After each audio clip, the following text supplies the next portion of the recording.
नमस्कार साथियों, मैं मनीष डांगी डॉक्टर अंबेडकर एकेडमी के डिजिटल प्लेटफॉर्म पर आप सभी का हार्दिक स्वागत करता हूं। मित्रों, आज है 26 दिसंबर 2022। 26 दिसंबर 2022 से राजस्थान करंट अफेयर्स के जितने भी क्वेश्चंस बनते हैं उनका हम डिस्कस करेंगे। दोस्तों, ये प्रश्न आपके आगामी एग्जाम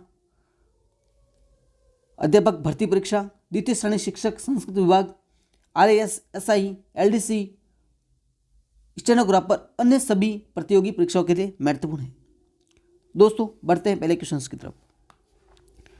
महिला अधिकारिता विभाग द्वारा बेटी बचाओ बेटी पढ़ाओ अभियान के तहत किस जिले में बेटी जन्मोत्सव कार्यक्रम का आयोजन किया गया? इंपॉर्टेंट प्रश्न है और आपको ध्यान रखना है। ऑप्शन ए सिरोही, जालोर, बीकानेर और कोटा।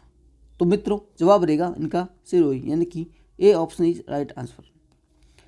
जैसा कि आप स्कीम देख रहे हैं, सिरोही प्रदर्शनी में बेटी जन्मोत्सव। एक्चुअली क्या हुआ दोस्तों, राज्य सरकार के जो 4 वर्ष पूर्ण हुए उनके उपलक्ष्य में जिला वाइज जिला स्तरीय विकास प्रदर्शनी का आयोजन किया जा रहा है। तो उसी के तहत सिरोही में बेटी जन्मोत्सव प्रदर्शनी का आयोजन किया गया।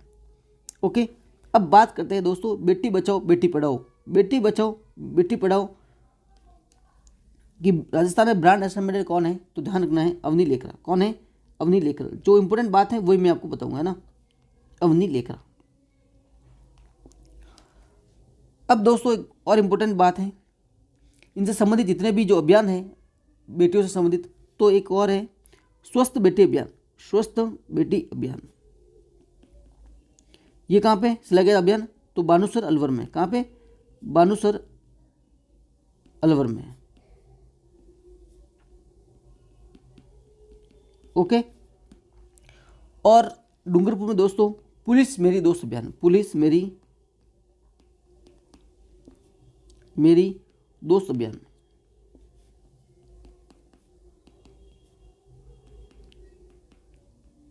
ये अभियान कहाँ पे चला गया था? तो दोस्तों डूंगरपुर में।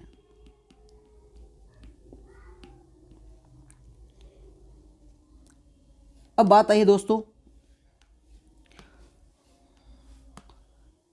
महिला अधिकारिता विभाग की। इनके बारे में कुछ डिस्कस कर लेते हैं। महिला अधिकारिता विभाग,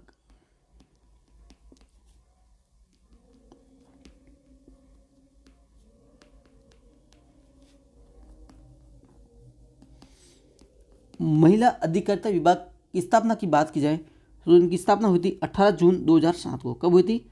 18 जून 2007 को महिला अधिकारिता विभाग की स्थापना हुई थी। ओके, इस विभाग का उद्देश्य क्या है तो वो आपको ध्यान रखना है।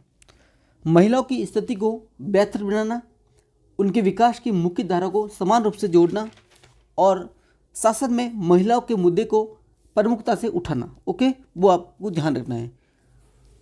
दोस्तों, आप सभी को पता होगा वर्तमान में महिला एवं बाल विकास मंत्री कौन है? तो महिला एवं बाल विकास मंत्री श्रीमती ममता भूपेश है। ओके, कौन है? श्रीमती ममता भूपेश मंत्री है ना, महिला एवं बाल विकास मंत्री, समझ लेना आप। जी हाँ, 25 दिसंबर 2022 को मुख्यमंत्री अशोक गहलोत ने अमर जवान ज्योति स्मारक से कितने नए एम्बुलेंस वाहन को हरी झंडी दिखा के रवाना किया? अच्छा प्रश्न है और इम्पोर्टेंट भी है। Option A 170, option B 167, option C 150, option D 120। मित्रों, जवाब रहेगा 167, यानी कि B option is right answer. मुख्यमंत्री ने 167 नई एम्बुलेंस को हरी झंडी दिखाई और एम्बुलेंस निरीक्षण मोबाइल ऐप का किया लोकार्पण। ओके, ये आपको ध्यान रखना है। अब बात आई है दोस्तों अमर जवान ज्योति स्मारक। ये कहाँ पे? इनके बारे में आपको ध्यान रखना जरूरी है। एग्जाम में सीधा प्रश्न पूछा जा सकता है कि अमर जवान ज्योति स्मारक कहाँ पे? तो ध्यान रखना, अमर जवान ज्योति स्मारक की बात की जाए तो विधानसभा भवन के पास, विधानसभा भवन के आगे की ओर SMS स्टेडियम के गेट पे ये अमर जवान ज्योति स्मारक है। तो इस प्रकार आपका उत्तर रहेगा जयपुर, यानी कि अमर जवान ज्योति स्मारक कहाँ पे है? जयपुर में। ओके दोस्तों, आगे अगले प्रश्न की ओर बढ़ते हैं। हाल ही में महाराजा सूरजमल का कौन सा बलिदान दिवस मनाया गया? ऑप्शन ए 257वां, ऑप्शन बी 258वां, ऑप्शन सी 260वां, ऑप्शन डी 259वां। मित्रों जवाब रहेगा 259वां, यानी कि D option is right answer. Maharaja Surajmal ji का 259वां बलिदान दिवस मनाया। अब बात आई है महाराजा सूरजमल की, तो इनके बारे में बात करते हैं। तो इनका संबंध कहाँ से था? सभी को पता होगा इनका संबंध दोस्तों भरतपुर जिले से था, है ना। कहाँ से? भरतपुर से। और दोस्तों इनका जो ये कार्य जो ये तिथि आपको याद रखनी, 1756 से लगा के 1763 तक। ओके। और इंपॉर्टेंट बात और है,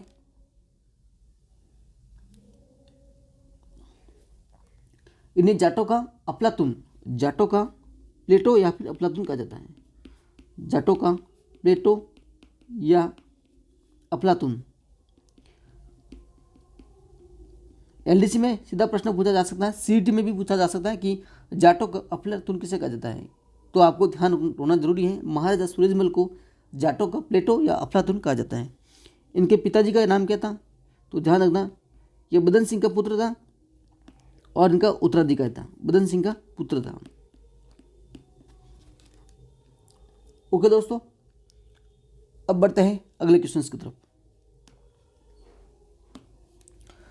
जी हाँ, बाड़मेर जैसलमेर क्षेत्र में तेल एवं प्राकृतिक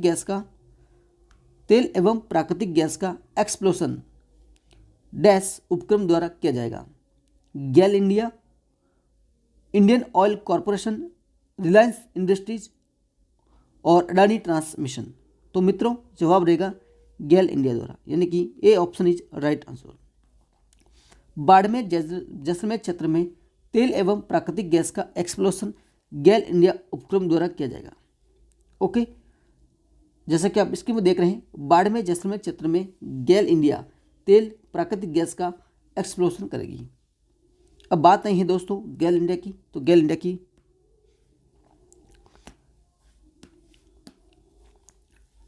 यदि इनकी स्थापना की बात की जाए, गेल इंडिया लिमिटेड की, तो इनकी स्थापना हुई थी दोस्तों 16 अगस्त 1984 को। 16 अगस्त 1984 को इनकी स्थापना हुई थी। ओके, गेल इंडिया लिमिटेड को अगस्त 1984 में पेट्रोलियम और प्राकृतिक गैस मंत्रालय के तहत एक केंद्रीय सार्वजनिक क्षेत्र के उपक्रम के रूप में शामिल किया गया था। ये लाइन इंपॉर्टेंट है और आपको ध्यान रखना है। ओके, कंपनी को शुरू में हजीरा, विजयपुर, जगदीशपुर पाइपलाइन परियोजना के निर्माण, संचालन और रख रखाव की जिम्मेदारी दी गई थी। प्रारंभ में इसे दोस्तों हजीरा, विजयपुर, जगदीशपुर पाइपलाइन परियोजना के निर्माण, संचालन और रख रखाव की जिम्मेदारी दी गई थी। ये दुनिया की